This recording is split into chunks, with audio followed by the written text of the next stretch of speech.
জাতীয় নাগরিক পার্টির গাইবান্ধা জেলা কার্যালয়ে, যেটি অস্থায়ী কার্যালয়, সেই কার্যালয়ে তালা ঝুলিয়ে দিয়েছে বৈষম্য বিরোধী ছাত্র আন্দোলনের নেতাকর্মীরা। রাতে গাইবান্ধা বৈষম্য বিরোধী ছাত্র আন্দোলনের নেতাকর্মীরা শহরের থানাপাড়ার যে অস্থায়ী কার্যালয়, সেই কার্যালয়টিতে তালা ঝুলিয়ে দিয়ে কার্যক্রম বন্ধ করে দেয়।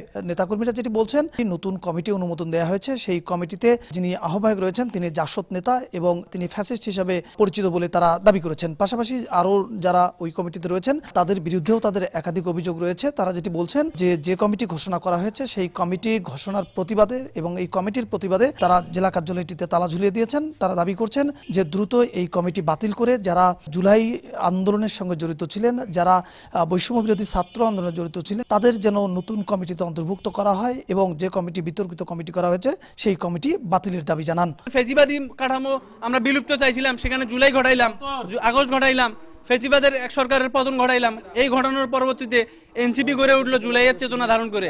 এই এনসিপিতে যদি আবার ফেজিবাদ আসে তাহলে আমরা কাদের কাছে নিরাপদ? কেন্দ্রীয় দুই নেতার মধ্যে ফ্যাসিস্ট আছে, তারা তেল দিয়ে বেড়ায়। এই কেন্দ্রীয় দুই নেতার মধ্যে গাইবান্ধা জেলা থেকে যে দুই নেতা আছে তাদের মধ্যে কে খুদিকে নিয়ে আসলো গাইবান্ধা জেলা কমিটিকে, তার মুখোশ যেন যত দ্রুত সম্ভব উন্মোচন করা হয়।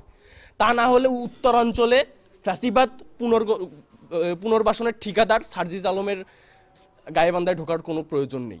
ন্যাক্কারজনক যে কমিটি, ঘৃণিত কমিটির বিপক্ষে আমরা এখানে কাজ করে আজকে এনসিপির জেলা কার্যালয়ে তালা দিয়েছে। গাইবান্ধা পৌর পার্ক থেকে বৈষম্য বিরোধী ছাত্র আন্দোলনের নেতাকর্মীরা একত্রিত হয়ে শহরের থানাপাড়ায় এই কার্যালয়টিতে তালা ঝুলিয়ে দেন। বিপ্লব ইসলাম, সময় সংবাদ, গাইবান্ধা।